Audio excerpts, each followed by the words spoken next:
कैसे हैं आप सभी लोग? उम्मीद करता हूँ कि बहुत अच्छे होंगे, सब लोग स्वस्थ होंगे, घर परिवार में सब लोग अच्छे होंगे बच्चों। और आइए हम लोग क्लास को स्टार्ट करते हैं। थोड़ा-सा लेट हो गया बच्चों क्योंकि कल आप लोगों को जो समोसा, लिट्टी वगैरह दिया गया था, है ना? और हाँ, जो लास्ट में आप लोगों को चावल, पनीर क्या था उसमें दाल, सब्जी, पापड़, घी, अचार ये सब दिया गया था। आप लोग थोड़ा इधर-उधर गंदा-उंदा कर दिए थे। तो सब चीज़ को जो है ना अभी साफ-सुथरा करवाया गया, इसलिए थोड़ा-सा हमको टाइम लग गया। ख़ैर आज आप लोगों के लिए कोई व्यवस्था नहीं है बच्चों, तो इसलिए आज आप लोग जो है कि पूरा फ़ोकस पढ़ाई पर कीजिए। हाँ, लेकिन जो बच्चा सब ऑब्जेक्टिव पूरा में से पूरा सही करेगा, उसके लिए कुछ गरम-गरम समोसा लेकर आए हैं, जो आप लोग को दिया जाएगा, ठीक है ना? तो आइए स्टार्ट करते हैं विद्यार्थी जी, अगर आप लोग तैयार हैं, कॉपी कलम लेकर बैठे हैं, तो एक बार प्यारा-सा दिल बनाकर भेजिए कि गुरुजी हम लोग तैयार हैं, ठीक है? जल्दी से ताकि हम लोग शुरू कर सकें और एक बार सब लोग अपने दोस्तों में शेयर भी कर दीजिए। अधिक से अधिक दोस्त विद्यार्थी जी जुड़ेंगे क्लास में तो बड़ा अच्छा होगा। तो आज बच्चों ऑब्जेक्टिव का टेस्ट है, जल्दी फटाफट। तो अधिक से अधिक दोस्तों को शेयर कीजिए। स्टार्ट करें? गुरुजी बहुत हँसी लग रहा है। काहे हँसी लग रहा है जी? बताइए, कौन चीज़ का हँसी है? शुरू करें? तो बच्चों कल हम लोग पाठ पढ़े थे, कल आप लोगों ने भाषण सुना था, लंबा-चौड़ा भाषण दिए थे बच्चों, मेरा गला भी थोड़ा-सा बैठ गया है। कल दो हमने बोला मित्रों, हमने कल इतना शानदार भाषण दिया, आज मेरे गले में थोड़ा प्रॉब्लम हो गया है। आइए बच्चों, तो तो हम लोग बिहार बोर्ड इंटर 2026 के लिए पढ़ रहे हैं हिंदी गद्यखंड चैप्टर नंबर 3 आज समाप्त हो जाएगा। बाय बाय बोलने का समय आ गया है। सबसे पहले श्री गणेशाय नमः, उसके बाद जिंदगी की तपिश को रहने है ना सहन कीजिए जनाब। ध्यान से सुनिएगा, जिंदगी की तपिश को सहन कीजिए जनाब, अक्सर वे पौधे मुरझा जाते हैं जिनकी परवरिश छाया में होती है। तो बच्चों याद रखिए, जीवन में थोड़ा सा संघर्ष होना चाहिए, जीवन में थोड़ा दुख भी होना चाहिए, नहीं तो आप सुन रहे हो ना बच्चों क्या कहते हैं कि जिंदगी की तपिश को सहन कीजिए जनाब, जिंदगी की तपिश को सहन कीजिए जनाब, अक्सर वे पौधे मुरझा जाते हैं जिनकी परवरिश छाया में होती है। तो बच्चों याद रखना है। आगे बढ़ते हैं मेरे विद्यार्थी जी, ये है आपका बैच। आप लोग समोसा वमोसा खाली यूट्यूब पर मत खाइए, बैच के अंदर भी आइए, बैच के अंदर भी समोसा खिलाते हैं। 1500 रुपए मेरे विद्यार्थी जी क्या है फीस है, बैच का फीस है, बहुत ज्यादा फीस नहीं है, है ना? आर्ट्स में भी बच्चों 1500 रुपए फीस है, कॉमर्स में भी 1500 रुपए फीस है। तो क्या स्टार्ट किया जाए? स्टार्ट किया जाए विद्यार्थी जी, और है ना वस्तुनिष्ठ प्रश्न। तो सबसे पहले हम शुरू करेंगे वस्तुनिष्ठ प्रश्न से, और जो सब में पूरा का पूरा आंसर जो सही करेगा उसको मिलेगा मेरे विद्यार्थी जी सबसे पहले क्या मिलेगा? उसको समोसा। पहला सवाल देखते हैं, फर्स्ट क्वेश्चन मेरे बच्चे। अरे भैया ये काम काहे ना करता हो। पहला सवाल देखिएगा, जयप्रकाश बाबू का जन्म कब और कहां हुआ था? जयप्रकाश बाबू का जन्म कब और कहां हुआ था? मेरे बच्चे आपको पता होगा, है ना? मेरे बच्चे आपको पता होगा। अरे ये कहाँ चला गया? आपको देखे थे गुरुजी, कहाँ देखे थे भैया? रंगभूमि मैदान में। अरे सल कल हमको पूरी नहीं मिला, पढ़ो चुपचाप, अब पूरी नहीं मिला, ठीक है?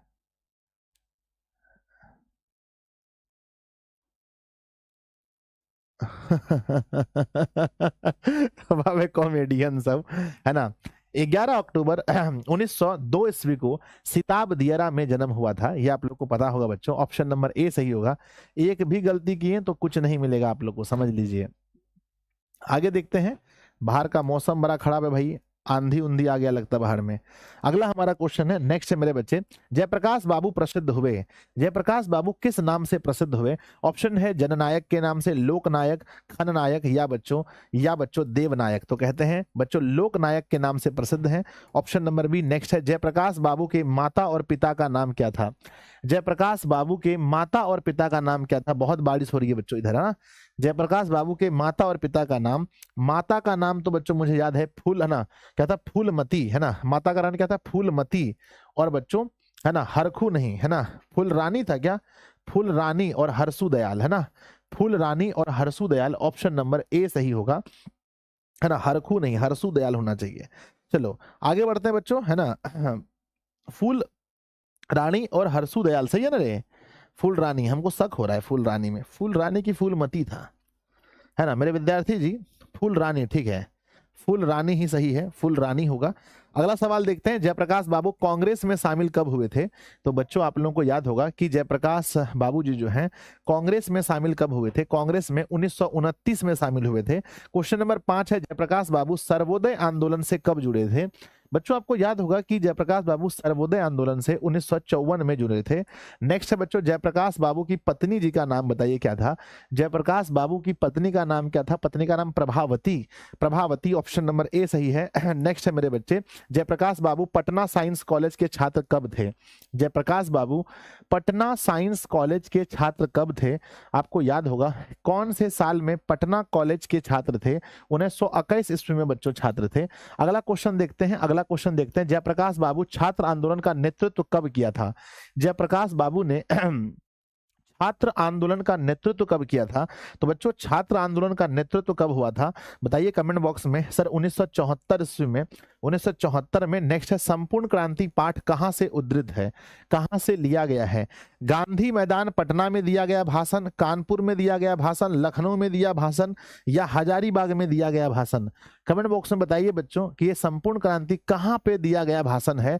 तो गांधी मैदान में दिया गया भाषण है। जेपी कब मार्क्सवादी बने थे? आपको मैंने बताया था कि जेपी यानी जयप्रकाश नारायण कब मार्क्सवादी बने थे? वर्ष 1924 में। ऑप्शन नंबर ए सही है। जेपी के पिता किस विभाग में काम करते थे?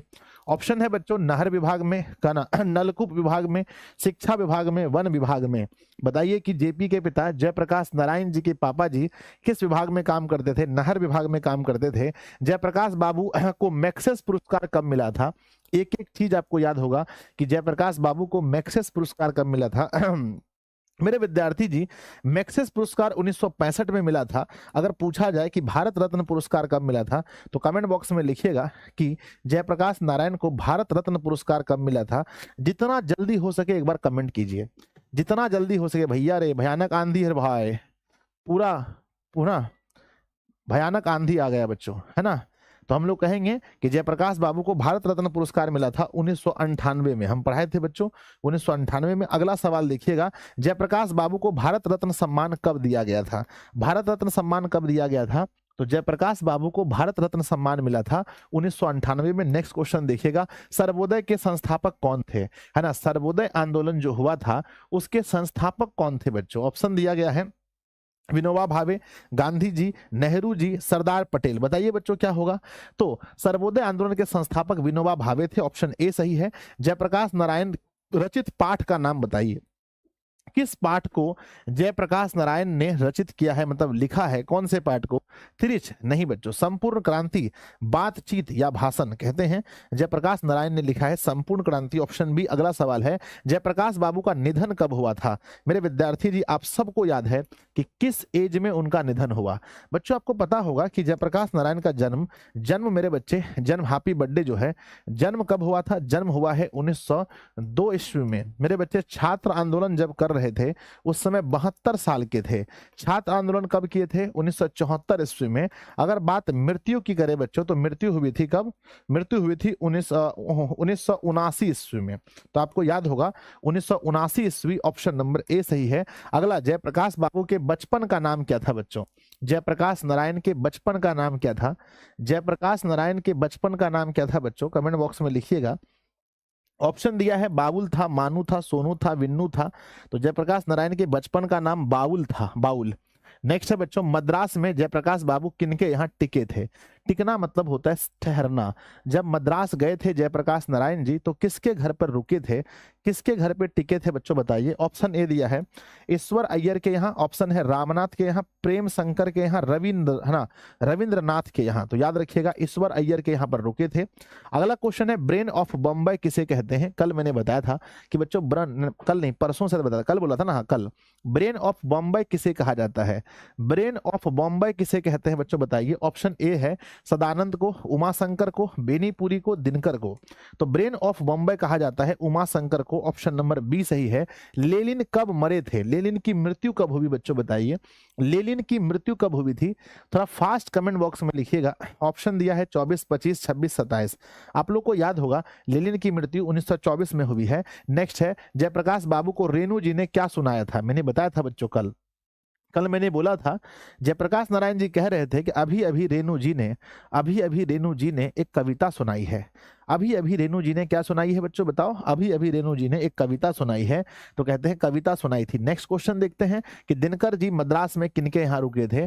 तो दिनकर जी के बारे में कहा जाए तो दिनकर जी रामनाथ के यहाँ, प्रेमनाथ के यहाँ, प्रेम शंकर के यहाँ, ईश्वर दत्त के यहाँ। तो रामनाथ जी के यहाँ रुके थे, ऑप्शन नंबर ए सही है, रामधारी सिंह दिनकर। दिनकर जी को दिल का दौरा पड़ने पर कहाँ ले जाया गया था, किस अस्पताल में उसको ले जाया गया था। ऑप्शन ए है ना बच्चों, विलिंगटन नर्सिंग होम में, या खेमका नर्सिंग होम में, या इंडियन नर्सिंग होम में, या पारस नर्सिंग होम में। तो बच्चों दिनकर जी को जब दिल का दौरा पड़ा था तो उसको किस नर्सिंग होम में ले जाया गया था, याद कीजिएगा विद्यार्थी जी। तो विलिंगटन नर्सिंग होम कल हम पढ़ाए थे आप लोग को। अगला सवाल है कि जेपी के पिता क्या थे। ऑप्शन ए नन गेजेट अफसर थे, या बच्चों गेजेट अफसर थे, या प्रोफेसर थे, या बच्चों नेता थे। तो कल हम लोग पढ़े थे उनके पापा जो थे वो नन गेजेट अफसर थे।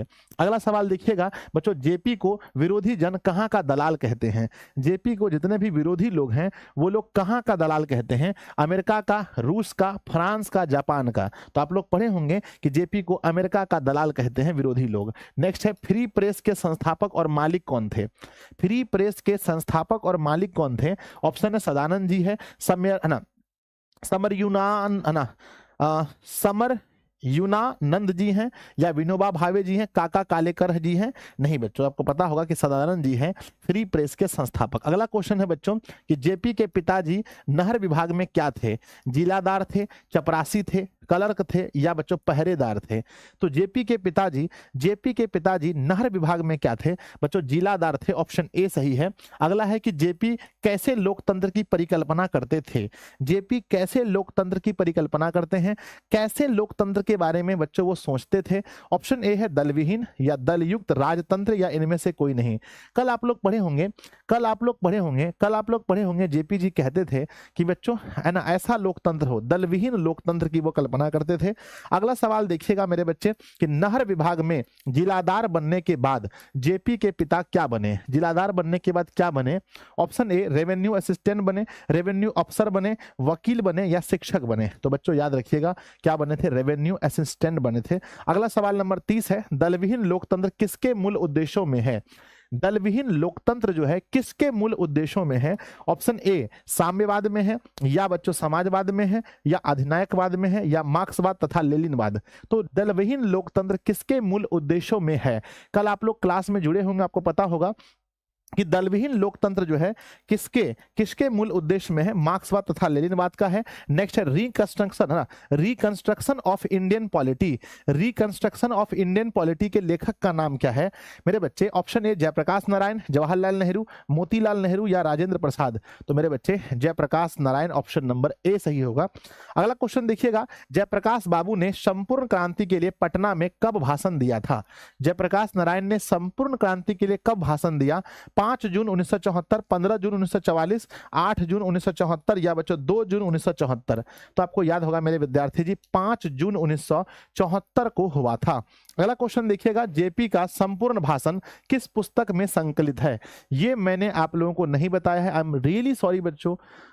एक क्वेश्चन ऐसा है जो मैंने आप लोगों को नहीं बताया है, मैं क्षमा चाहता हूं आप लोगों से कि बच्चों पहला जन मुक्ति, इंडियन पोलियो, या बच्चों मुक्ति संग्राम, या संपूर्ण क्रांति। तो जेपी का जो संपूर्ण भाषण है वो किस पुस्तक में है, जन मुक्ति पुस्तक में है। किस पुस्तक में है बताओ बच्चों, किस पुस्तक में है, जन मुक्ति पुस्तक में है। अगला क्वेश्चन देखिएगा, जेपी अध्ययन के लिए अमेरिका कब गए थे।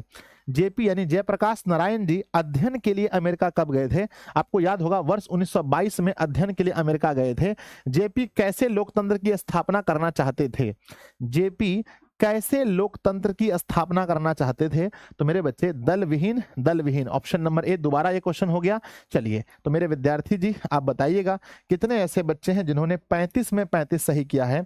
आपके लिए समोसा आ रहा है, ठीक है ना। चलिए सूरज भाई जो पूरा सही किया है, और सेशन को लाइक भी कीजिए। लाइक की संख्या बच्चों अभी 3000 होनी चाहिए। एक साथ सभी बच्चों को मैं रिक्वेस्ट करना चाहता हूं कि सभी लोग सेशन को पहले लाइक कीजिए, फिर आपके पास समोसा पहुंचेगा। सेशन को सब लोग लाइक कीजिए। बताइए कितने ऐसे बच्चे हैं जिन्होंने 35 में से 35 सही किया है मेरे आंसर के अकॉर्डिंग। जल्दी जल्दी बताओ, और सब लोग सेशन को लाइक भी करेंगे। अभी मात्र 1500 लाइक है सेशन में। यस गुरुजी, वर्षा, सुधीर, सोनम, हिमांद्री 32 सर 30, कोई भाज नहीं है। समोसा वमोसा का सोचिए भी मत।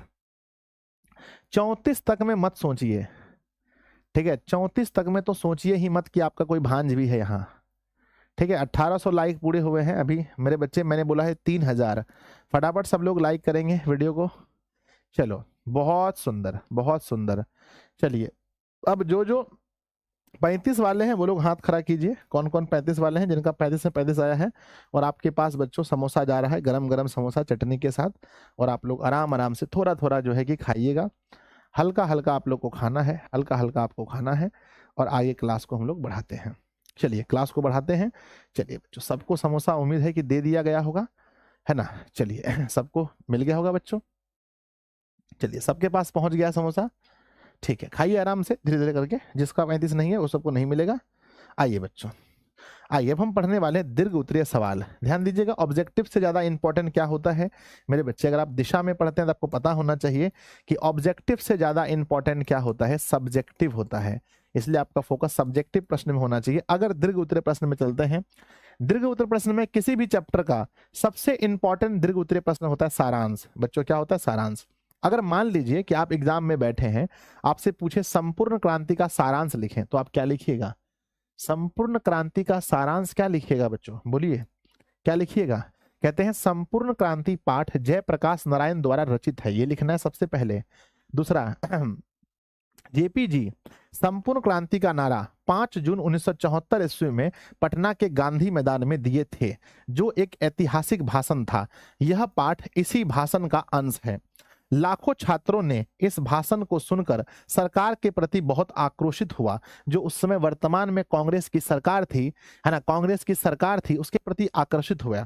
इस भाषण से ही कांग्रेस विरोधी सरकार बनने का मार्ग केंद्र खुल गया, है ना। उसके बाद जयप्रकाश नारायण ने जिस क्रांति का आह्वान किया उसे संपूर्ण क्रांति कहते हैं। जेपी जी ने छात्र आंदोलन का नेतृत्व बड़े अच्छे से किए थे।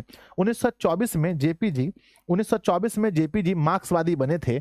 लोकतंत्र में जनता को शांतिपूर्ण सभा करने का अधिकार है, प्रदर्शन करने का भी अधिकार है, राज्यपाल से मिलने का भी अधिकार है, असेंबली के सामने प्रदर्शन करने का भी हक जनता को है, परंतु प्रदर्शन हिंसक नहीं होना चाहिए। लेकिन प्रदर्शन जो है बच्चों वो कैसा नहीं होना चाहिए, हिंसक नहीं होना चाहिए।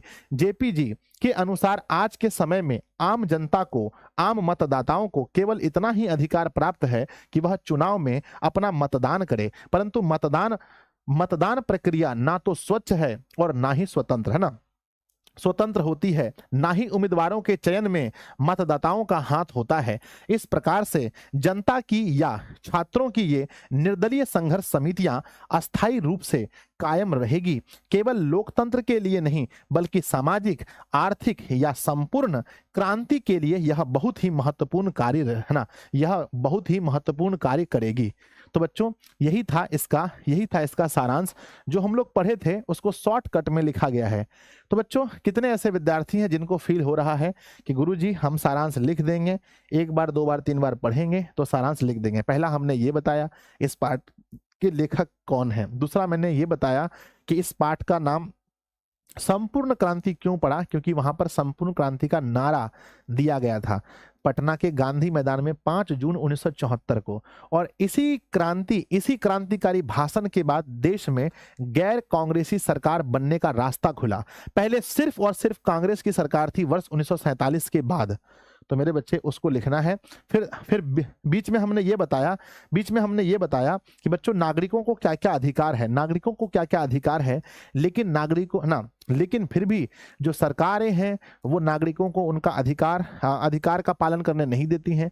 बच्चों देखो, आंदोलन करने का अधिकार है ना, शांतिपूर्ण सभा करने का अधिकार है लोकतंत्र में, है ना, राज्यपाल से मिलने का भी अधिकार है, असेंबली के सामने प्रदर्शन करने का भी अधिकार है कि नहीं है। चलिए आगे बढ़े। चलिए बहुत सुंदर। अब चलिए बच्चों आगे बढ़ते हैं। नेक्स्ट क्वेश्चन क्या है, नेक्स्ट क्वेश्चन है दीर्घ उत्तरीय सवाल में क्वेश्चन ये आता है कि संघर्ष समितियों से जयप्रकाश नारायण की क्या अपेक्षाएं हैं। मेरे बच्चे एग्जाम में क्वेश्चन मोस्ट इंपोर्टेंट लिखिएगा, इसको लिखिए, MVVI प्रश्न लिखिए, मोस्ट वेरी इंपॉर्टेंट प्रश्न है ये कि संघर्ष समितियों से जयप्रकाश नारायण की क्या अपेक्षाएं हैं। तो बच्चों जयप्रकाश नारायण की संघर्ष समितियों से निम्न अपेक्षाएं हैं। सबसे पहला वो क्या अपेक्षा करते हैं कि संघर्ष समितियां जनता या छात्रों की होगी, है ना, जनता मिलकर के बनाए समिति या या बच्चों या छात्र मिलकर के समिति बनाएं। दूसरा, उनका काम केवल शासन से संघर्ष करना नहीं होगा। तीसरा, बल्कि उनका काम समाज के हर अन्याय और नीति के विरुद्ध संघर्ष करना होगा। देखो बच्चों, हमने इसको पॉइंट बाय पॉइंट लिखा है ना मेरे बच्चे। सर एक क्वेश्चन गुरुजी गलत बताए हैं, बताए ही नहीं थे, ये जो लोग बोल रहे हैं सब झूठ बोल रहे हैं। ओ हो, एक क्वेश्चन तो आप बतेबे नहीं कहते सर। नहर विभाग में जिलेदार का मतलब क्या है बच्चों? नहर विभाग में पूरे जिले भर का जो नहर का कनेक्शन है उसमें उनकी महत्वपूर्ण भूमिका थी बच्चों, वो जिलेदार थे। ठीक है, तो बताइए क्या हम पॉइंट में आंसर तोड़ के लिख सकते हैं? बताओ मेरे बच्चे, क्या हम पॉइंट्स में आंसर लिख सकते हैं? यस गुरुजी, पॉइंट्स में आंसर पढ़ने में भी अच्छा होता है और नंबर भी अच्छे मिलते हैं। जब भी अगर बड़ा क्वेश्चन हो तो कोशिश कीजिए कि आप पॉइंट में क्वेश्चन को लिखिए। ठीक है ना। तो पहला ये था, संघर्ष समितियों से क्या अपेक्षाएं हैं जयप्रकाश नारायण की। तो पहली अपेक्षाएं हैं कि संघर्ष समितियां जनता या छात्रों की हो। दूसरा, उनका काम केवल शासन से संघर्ष करना नहीं, बल्कि उनका काम समाज के हर अन्याय और अनीति के विरुद्ध संघर्ष करना होगा, है ना। गांव में छोटे अफसर हो या कर्मचारी, चाहे वो पुलिस के हो या अन्य, घूसखोरी करेगा तो उसके खिलाफ आवाज उठानी होगी। गांव के किसानों पर कोई अत्याचार नहीं होना चाहिए। गांव में तरह तरह के हो रहे अन्यायों को भी संघर्ष समितियां रोकेगी। तो बच्चों क्या क्या संघर्ष समिति से, है ना, संघर्ष समिति से क्या क्या मेरे बच्चे उनकी अपेक्षाएं हैं, क्या आप लिख पाओगे बच्चों? तो प्यारा सा दिल बनाकर भेजिए कि गुरुदेव संघर्ष समिति से जो जो अपेक्षाएं हैं मैं उसको लिख पाऊंगा। आप इस नोट्स को एक बार दो बार पढ़ोगे हो जाएगा, है ना। एक बार दो बार पढ़ोगे हो जाएगा, हो जाएगा। सर कॉमर्स वाले का इंटरव्यू नहीं लिया क्या? हाँ ठीक है, मैं कॉमर्स वाले का बच्चों कटिहार पूर्णिया 2 में 2 इंटरव्यू है, मैं लेता हूँ। ठीक है, हो जाएगा। नेक्स्ट अगला क्वेश्चन लिखा है बच्चों, नेक्स्ट क्वेश्चन लिखा है, बड़ा प्यारा सवाल है। सवाल कहता है कि जयप्रकाश नारायण के छात्र जीवन अमेरिका प्रवास का परिचय दे। इस अवधि में कौन कौन सी बातें आपको प्रभावित करती हैं? बच्चों क्या आपको याद है कि जब जयप्रकाश नारायण अमेरिका गए थे तो उनका छात्र जीवन के बारे में आपको याद है? जी गुरुजी, बहुत संघर्ष करके उन्होंने पढ़ाई की थी। वो बच्चों रेस्टोरेंट में काम करते थे, वो होटल में काम करते थे, वो जूते पॉलिश करते थे, लेकिन बहुत मेहनत करके वो बच्चों पढ़ते थे, बहुत मेहनत करके पढ़ते थे। उनका छात्र जीवन के बारे में लिखना है तो लिखेंगे बच्चों, क्या लिखेंगे बच्चों? क्या लिखेंगे? हम लिखेंगे जयप्रकाश नारायण के छात्र जीवन, उनका है ना, इनका है ना आरंभिक शिक्षा घर पर ही हुआ था। बच्चों जयप्रकाश नारायण के छात्र जीवन की बात करते हैं तो बच्चों प्रारंभिक शिक्षा तो पहले घर पे ही हुआ था। उसके बाद ये पटना के कॉलेज में दाखिला लिए। असहयोग आंदोलन के कारण शिक्षा अधूरी छोड़ी। वे साइंस विषय के छात्र थे।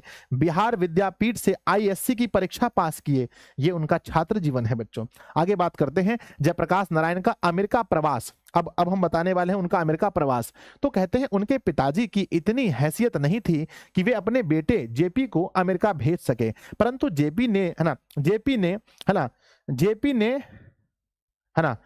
ने बात सुनी थी कि, है ना, जेपी ने बात सुना था कि अमेरिका में मजदूरी करके लड़के पढ़ सकते हैं, अतः वह अमेरिका चल गए। वहां उन्होंने बागानों में काम किया। जिस समय वे कैलिफोर्निया यूनिवर्सिटी में पढ़ रहे थे, वे हर दिन 1-2 घंटे के लिए होटल में बर्तन धोने या वेटर का काम कर लिया करते थे, जिससे खाते पीते और फीस के लिए पैसे भी निकाल लिया करते थे। वहां उन्होंने मार्क्सवाद एवं समाजवाद की शिक्षा प्राप्त किए। मां की अस्वस्थता के कारण पीएचडी नहीं कर सके और देश लौट गए। तो मेरे बच्चे बताओ, है ना, ये था उनका अमेरिका का जीवन। अब देखते हैं कि उनसे क्या सीख सकते हैं बच्चों। हाँ, उनसे क्या सीख सकते हैं ये तो आपको अपने से जोड़ना है।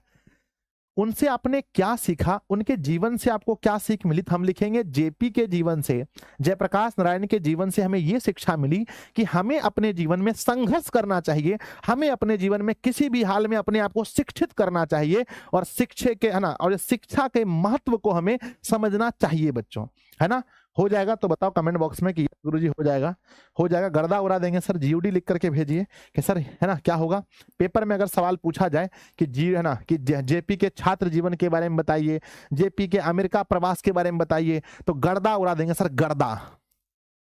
ठीक है, यस यस यस गुरुजी। आगे बढ़ते हैं, अगला सवाल है बच्चों। अब क्या है, सौ प्रसंग व्याख्या। दीर्घ उत्तरीय सवाल जब आप पढ़ेंगे तो यहां आता है बच्चों सौ प्रसंग व्याख्या। कोई प्रसंग आपको दे दिया जाएगा और उस प्रसंग के बारे में आपको पूरा लिख के बताना पड़ेगा।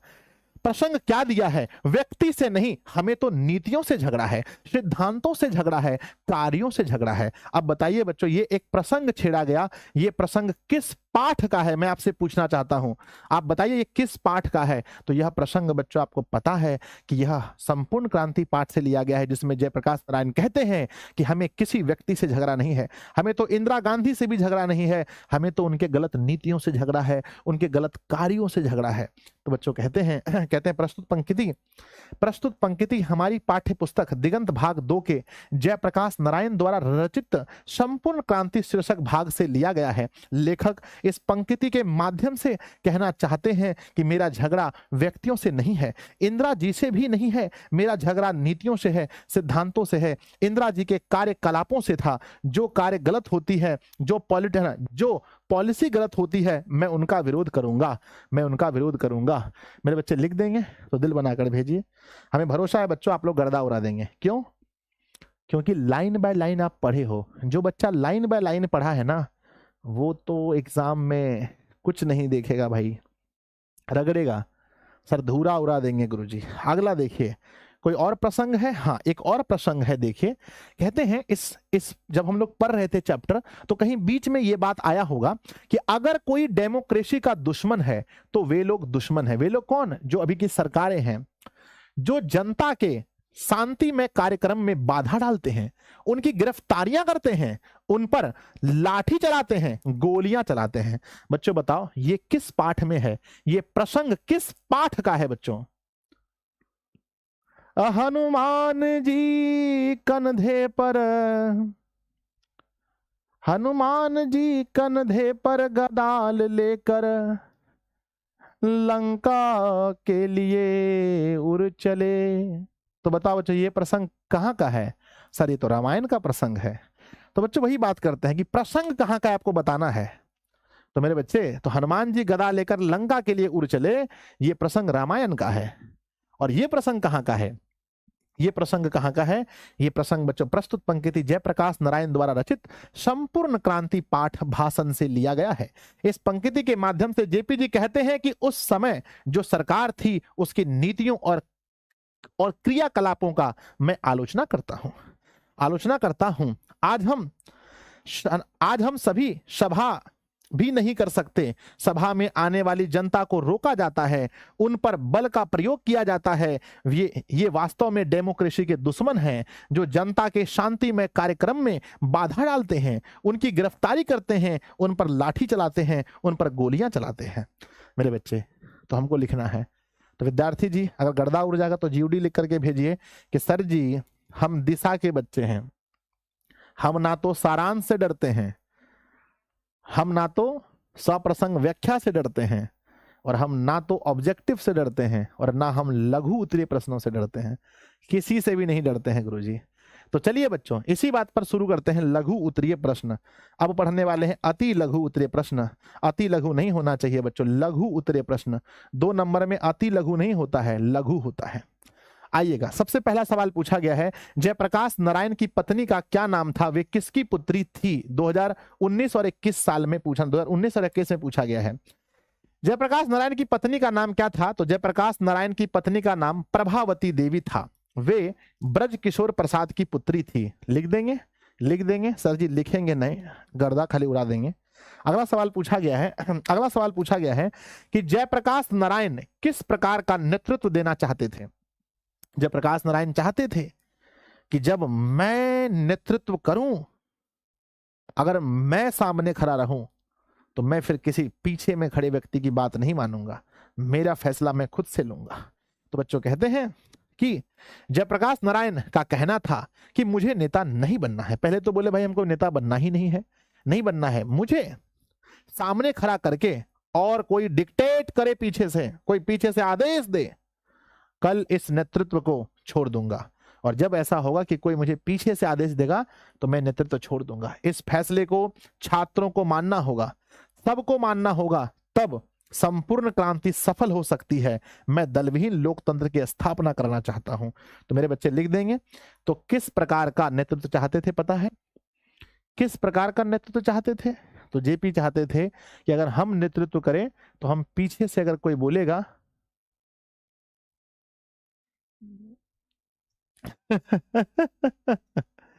ठीक है बच्चों, तो बताइए कैसा जयप्रकाश नारायण कैसा नेतृत्व चाहते थे?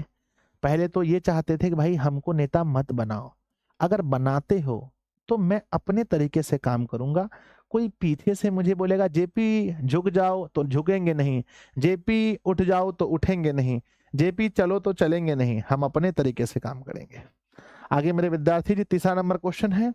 तीसरा नंबर क्वेश्चन है, कहते हैं बच्चों बापू और नेहरू की किस विशेषता का उल्लेख जयप्रकाश नारायण ने अपने भाषण में किया? कहते हैं देखिए बापू यानी कि महात्मा गांधी जी, नेहरू यानी पंडित जवाहरलाल नेहरू, उनसे भी मेरा विवाद होता था, कभी कभी उनकी बातों को भी हम नहीं मानते थे, लेकिन वो इंदिरा गांधी की तरह नहीं थे, वो दुश्मनी नहीं करते थे, वो मेरी बातों को समझते थे। और ये इंदिरा गांधी जी हैं जो मेरी बात को समझते ही नहीं है। तो कहते हैं कि बापू और नेहरू की किस विशेषता का वर्णन का उल्लेख जयप्रकाश नारायण ने भाषण में किया है? तो जयप्रकाश नारायण ने अपने भाषण में कहा कि बापू और नेहरू में एक विशेष महानता छिपी हुई थी। उनकी महानता यह था कि वे आलोचनाओं को बर्दाश्त करते थे, उनकी आलोचना करो तो बर्दाश्त करते थे, है ना। वे आलोचकों का सम्मान करते थे, वे सभी को समझा बुझाकर साथ लेकर चलने में विश्वास करते थे। तो सबको समझा बुझाकर साथ लेकर चलने में विश्वास करते थे। तो मेरे बच्चे लिख देंगे, बताओ कमेंट बॉक्स में। सर लिखेंगे तो नहीं, गर्दा उड़ जाएगा सर। जी से गर्दा, यू से उड़ा, डी से देंगे, हो जाएगा। बताइए कि सर लिख देंगे कि बापू और नेहरू की किस विशेषता का उल्लेख जयप्रकाश नारायण ने किया है? तो यही विशेषता था कि ये लोग बुराई भी सुनना मतलब सुनते थे, शांति से सुनते थे, है ना। अगला क्वेश्चन देखते हैं। अगला सवाल है बच्चों कि जयप्रकाश नारायण कम्युनिस्ट पार्टी में क्यों नहीं शामिल हुए? काहे देखिए, काहे कि उस समय जो है कांग्रेस पार्टी देश को आजादी दिलाने के लिए काफी मेहनत कर रही थी, इसलिए कांग्रेस में जुटे, क्योंकि देश सर्वोपरि है बच्चों। अभी आप देखे थे ना, भारत पाकिस्तान का लड़ाई हो रहा था, सब पार्टी जो है कूद गया था। ऐसे आप देखिएगा तो विरोधी है, कांग्रेस वाला कभी भी बीजेपी का अच्छा मतलब कि सम्मान नहीं करेगा, लेकिन जब देश का बात आए तो क्या कांग्रेस, क्या बीजेपी, क्या आरजेडी, क्या जेडीयू, सब एक साथ मारेंगे गिरा गिरा करके पाकिस्तान वाला को, पहचानता है जी। लेकिन मार हुआ नहीं ज्यादा, लेकिन है ना। जयप्रकाश नारायण कम्युनिस्ट पार्टी में क्यों नहीं शामिल हुए? तो बच्चों लिखते हैं कि जयप्रकाश नारायण कम्युनिस्ट पार्टी में इसलिए शामिल नहीं हुए क्योंकि वे अमेरिका प्रवास के दौरान घोर कम्युनिस्ट थे। वह लेनिन और ट्राटस्की का समय था। जब वो देश लौटे तो अंग्रेजों को भगाने के लिए कांग्रेस में शामिल हो गए, उन्हें आजादी की लड़ाई में भाग लेना था। तो बच्चों सीधी बात है कि उन्हें आजादी की लड़ाई में भाग लेना था, और उस समय कांग्रेस पार्टी बहुत बड़ा, देखो कांग्रेस पार्टी को आज कोई कुछ बोल दे, है ना, आज कोई बोल दे कि कांग्रेस पार्टी ठीक नहीं है, ये है वो है, लेकिन याद कीजिए कि उस समय जब देश को आजादी दिलाने में कांग्रेस पार्टी की अहम भूमिका है बच्चों, तो कभी इस बात को भूलना नहीं है, ठीक है ना। मतलब हर चीज का दो साइड होता है ना। कुछ कुछ लोग मतलब उतना नहीं अच्छा कर पाते हैं, अलग बात है, जिसके कारण से कांग्रेस पार्टी की सरकार गिर गई, अभी बीजेपी की सरकार है। लेकिन आपको ये चीज नहीं भूलना चाहिए कभी कि देश को स्वतंत्रता दिलाने में कांग्रेस पार्टी की कितनी अहम भूमिका है बच्चों, ठीक है ना। चलो अगला सवाल देखते हैं कि बंधी हुई, क्या लिखा है कि बच्चों बंधी हुई मुट्ठियों का क्या लक्ष्य है? तो बच्चों बंधी हुई मुट्ठी का यही लक्ष्य है, बंधी हुई मुट्ठियों का लक्ष्य है जनता की सरकार के खिलाफ और शोषितों की शोषकों के खिलाफ मुट्ठी बंधना और उसे इस धरती से मार भगाना। तो मेरे बच्चे बंधी हुई मुट्ठी का यही है, बंधी हुई मुट्ठी का यही बच्चों क्या लक्ष्य है? बंधी हुई मुट्ठी का यही है कि अभी देश में इतना हालत खराब जो वर्तमान सरकार की वजह से हुआ है, तो वर्तमान सरकार को गिरा देना है। बंधी हुई मुट्ठी का यही लक्ष्य है भाई, जो इसलिए तो देखे होंगे कि कांग्रेस सरकार को गिरा दिया गया। नेक्स्ट है बच्चों, नेक्स्ट अगला सवाल क्या है कि दलविहीन लोकतंत्र और साम्यवाद में कैसा संबंध है? कहते हैं दलविहीन लोकतंत्र मतलब ऐसा लोकतंत्र जिसमें कोई दल ना हो, बच्चों सोचो, कल्पना करो कि ना बीजेपी, ना आरजेडी, ना जेडीयू, ना कांग्रेस, ना तृणमूल कांग्रेस, कोई पार्टी है, ना सपा बसपा, कोई पार्टी नहीं है, और हमारा देश में फिर हो रहा है दलविहीन लोकतंत्र। कहते हैं दलविहीन लोकतंत्र और साम्यवाद में कैसा संबंध है? तो बच्चों कहते हैं कि दलविहीन लोकतंत्र सर्वोदय का मुख्य राजनीतिक सिद्धांत है। ग्राम सभा के आधार पर दलविहीन प्रतिनिधित्व की स्थापना होती है। यह मार्क्सवाद और लेनिनवाद के उद्देश्यों में से एक है। मार्क्सवाद के अनुसार समाज जैसे जैसे साम्यवाद की ओर बढ़ता जाएगा, वैसे वैसे राज्य स्टेट का क्षय होता जाएगा और अंत में स्टेटलेस सोसाइटी की स्थापना होगी, जिससे लोकतंत्र निश्चय ही दलविहीन होगा। तो मेरे बच्चे, दलविहीन कब होगा? जब पहले हम लोग साम्यवाद की ओर बढ़ेंगे। ठीक है, थोड़ा सा सर फास्ट पढ़ाइए। तो दलविहीन लोकतंत्र और साम्यवाद में कैसा संबंध है? तो देखिए यहाँ पर लिखा गया है कि दलविहीन लोकतंत्र सर्वोदय का मुख्य राजनीतिक सिद्धांत है। ग्राम सभा के आधार पर दलविहीन प्रतिनिधित्व की स्थापना होती है। यह मार्क्सवाद और लेनिनवाद के उद्देश्यों में से एक है। मार्क्सवाद के अनुसार समाज जैसे जैसे साम्यवाद की ओर बढ़ता जाएगा, वैसे वैसे राज्य स्टेट का क्षय होता जाएगा और अंत में स्टेटलेस सोसाइटी की स्थापना होगी, जिससे लोकतंत्र निश्चय ही दलविहीन होगा। तो पहले बच्चों साम्यवाद होगा, है ना, 10th क्लास में पढ़े होंगे साम्यवाद के बारे में आप लोग, है ना। चलिए, पूंजीवाद, साम्यवाद, है ना। नेक्स्ट बच्चों अगला क्या है? अगला क्वेश्चन है बच्चों कि जयप्रकाश नारायण के अनुसार डेमोक्रेसी का शत्रु कौन है? शत्रु अभी वर्तमान की सरकार है जो जनता को परेशान कर रही है। जयप्रकाश नारायण के अनुसार डेमोक्रेसी के दुश्मन वे लोग हैं जो जनता के कार्यों में बाधा डालते हैं, उनकी गिरफ्तारी करते हैं, उन पर लाठी चलाते हैं, उन पर गोली चलाते हैं, वही डेमोक्रेसी के शत्रु हैं। डेमोक्रेसी के शत्रु वही है बच्चों, है ना। अगला सवाल देखते हैं। अगला सवाल है बच्चों, भ्रष्टाचार की जड़ क्या है? क्या आप जेपी के विचार से सहमत हैं? इसे दूर करने का क्या सुधार, है ना, क्या एक बच्चा लिखा है, मास्टर नहीं नेता का सपोर्टर। हे भगवान, हे भगवान, ये सब गलत बात है। लेकिन बाबू, हम कभी आज तक हम किसी भी पार्टी के बारे में नहीं बोला। ऐसा मत बोलिए प्लीज, ऐसा मत बोलिए कि मास्टर नहीं है आप नेता का सपोर्टर हैं, ऐसा मत बोलिए बाबू। आज तक कभी बताइए हम आप लोग को किसी के बारे में बोले होंगे? आज तक बताइए इतिहास में पूरा एक शब्द आया, सच्चाई बोल दिए तो दिक्कत हो गया, कभी बोले हैं हम, है ना। हाँ भाई बहनों, मैंने आज तक किसी को भी क्या किसी पार्टी के बारे में कुछ गलत बोला? मैंने बच्चों आज तक किसी को मैंने गलत नहीं बोला है। ठीक है, आप लोग ऐसा मत सोचिए। किसी भी पार्टी को अगर बता दे, कोई भी बता दे बच्चों कि मैंने किसी पार्टी को आज तक सपोर्ट किया हो या किसी का विरोध किया हो, अब यही बात है ना बच्चों, आंख खोल करके दुनिया नहीं देखना, ये तो गलत बात है। जो चीज देखो, अगर दुश्मन भी अगर कोई है, अगर उसमें कोई अगर अच्छाई है तो आपको वो चीज स्वीकारना पड़ेगा कि भाई उसमें अच्छाई है। अब ये कांग्रेस पार्टी में अच्छाई है तो हम बोले, बीजेपी में जो अच्छा होगा हम बोलेंगे। अजीब हाल है, लेकिन ऐसा सब लोग कहाँ से आ जाता है जी। देखिए, हमको खराब कमेंट करते हैं, हम पढ़ते हैं कमेंट, हम कभी कमेंट छोड़ते नहीं बबुआ, है ना। भ्रष्टाचार की जड़ क्या है? भ्रष्टाचार का मेन जड़ है बच्चों चुनाव की प्रक्रिया, जो चुनाव की पद्धति है, जो चुनाव में काला धन से भी पैसा लुटाया जा रहा है, दारू पिलाया जा रहा है, भांग खिलाया जा रहा है कि नहीं है बच्चों, खैनी खिलाया जा रहा है। इलेक्शन का खर्च, चुनाव का खर्च बहुत ज्यादा होता है, यही भ्रष्टाचार की जड़ है। करोड़ों रुपए चुनाव में खर्च होते हैं। जेपी चाहते हैं कि चुनाव का खर्च कम होना चाहिए, इस पद्धति में परिवर्तन होना चाहिए, लेकिन कोई नहीं सुना। हम यह सुझाव देंगे कि चुनाव पारदर्शिता तरीका से होना चाहिए। तो बच्चों मेन है, देखिए, पहले नेता हुमच के खर्चा करता है, गांव में मुखिया जी बनने में पता है आजकल 2-4-5 करोड़ खर्चा कर रहा है लोग, है ना। कहीं कहीं पर तो कम हो जाता होगा, कहीं कहीं पर 2-4 करोड़ रुपया खर्चा कर रहे हैं बच्चों किसमें? मुखिया बनने में। अब सोचिए, वो आदमी जो 4-5 करोड़ देकर के मुखिया बनेगा, वो आदमी क्या करेगा? जनता का सेवा करेगा? हैं बताइए, नहीं करेगा, पैसा अदा करेगा ना। अगला है बच्चों, चुनाव सुधार के बारे में जयप्रकाश जी के मुख्य सुझाव क्या हैं? उन सुझावों से आप कितना सहमत हैं? 100% सहमत है। चुनाव के बारे में क्या सुझाव है? चुनाव सुधार के बारे में जेपी के निम्न सुझाव हैं। पहला है कि मतदाता के लिए मतदान प्रक्रिया स्वच्छ एवं स्वतंत्र होना चाहिए।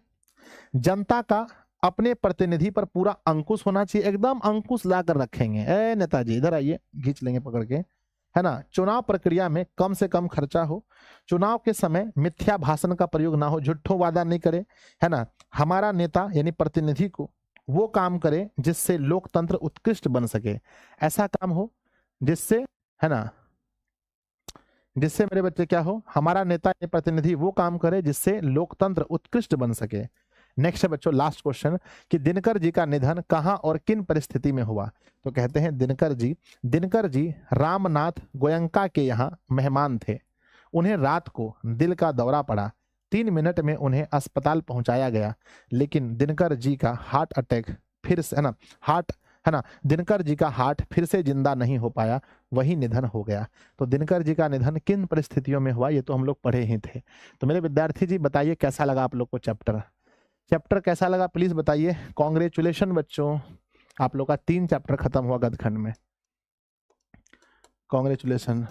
बेकमलिया बेकमलिया बेकमलिया मेरे नादान दिल, दो नैनों के पेचीदा सगलिया रे, उनमें खोकर तू मिलता है कहाँ, तुझको अंबर से पिंजरे ज्यादा प्यारे, उड़ जाता भी तू है कहाँ मजनरी, जी भर दया बेकमलिया मेरे नादान दिल। सर दिशा आप टाइम से क्यों नहीं करते, क्या टाइम से नहीं करते मतलब?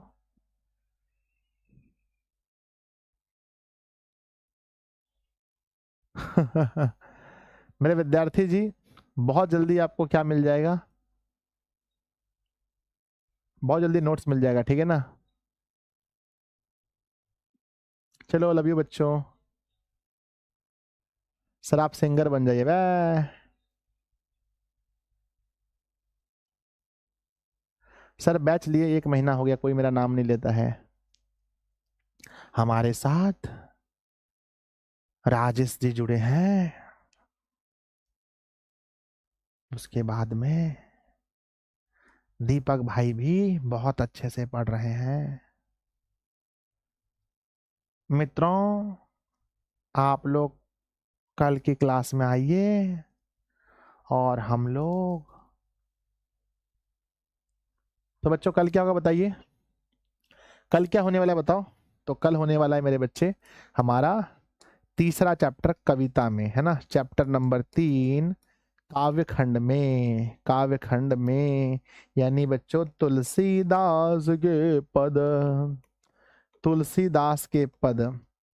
है ना, तुलसीदास के पद जहां पर प्रभु श्री राम के बारे में कहेंगे तुलसीदास जी, पायो जी मैंने राम रतन धन पायो जी मैंने।